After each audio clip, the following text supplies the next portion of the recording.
Hi there, traders. This is Brad Gilbert with today's trading action. It's Wednesday, the 3rd of April. All right, very little happening at the moment. The recent data that's been coming out has been coming out as expected, right? So most instruments are stalling. If anything, a little bit of a reversal, right? You get these moves on the back of, say, a stronger dollar number, like the ISM manufacturing numbers on Monday.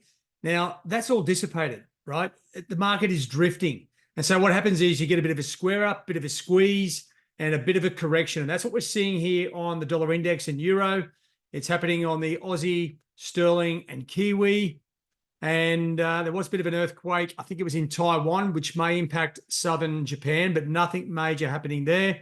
And dollar CAD has gone to sleep right in the middle of the range. So this is pretty much expected from what we've been getting, right? We need the market to give us the juice. And what I'm talking about with the juice is good numbers. Now, where is the activity likely to come from today? Well, we do have the Eurozone inflation numbers.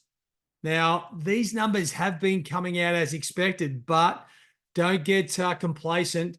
If there is some sort of significant variance, strength or weakness, you will see some sort of impact.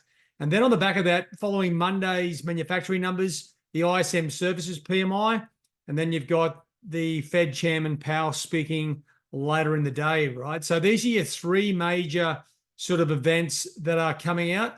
The first two are easy to follow, right? Because you've got a clock, they've got a time they're coming out, and you've got estimations. Whereas Powell, he's not here to rock the boat, but he's here to let us know what he's thinking.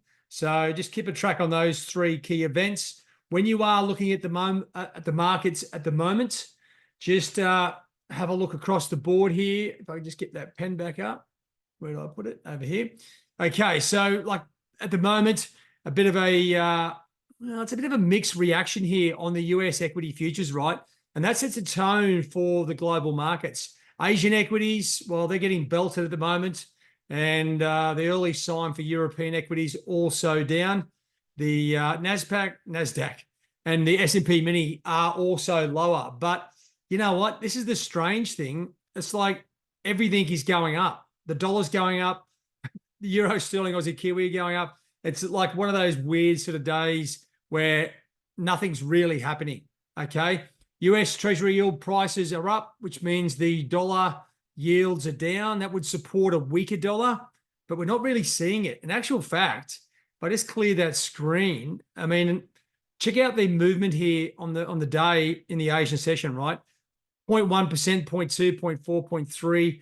There's hardly any movement. So you can't take much out of the Asian session. It's really going to come down to those, maybe the Eurozone data to see where the next opportunity is, right?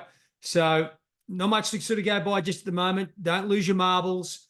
The good thing is we're rolling out the rest of our accounts today. So hopefully you can get those up. And then we can start to sort of piece together what potentially could happen Friday. All right, non-farm payrolls, Canadian employment numbers. It's always a bit of a mess when you've got both of these employment details coming out at the exact same time. But we'll see if we can make odds and ends of it when it gets to Thursday coming into Friday. All right, guys, not much to report, unfortunately. Just, if anything, remain patient. Don't get cornered or suckered into the market, into a trade that you will later regret. All right. Keep an eye on those euro inflation numbers. That's my tip for today. Good luck. Cheerio.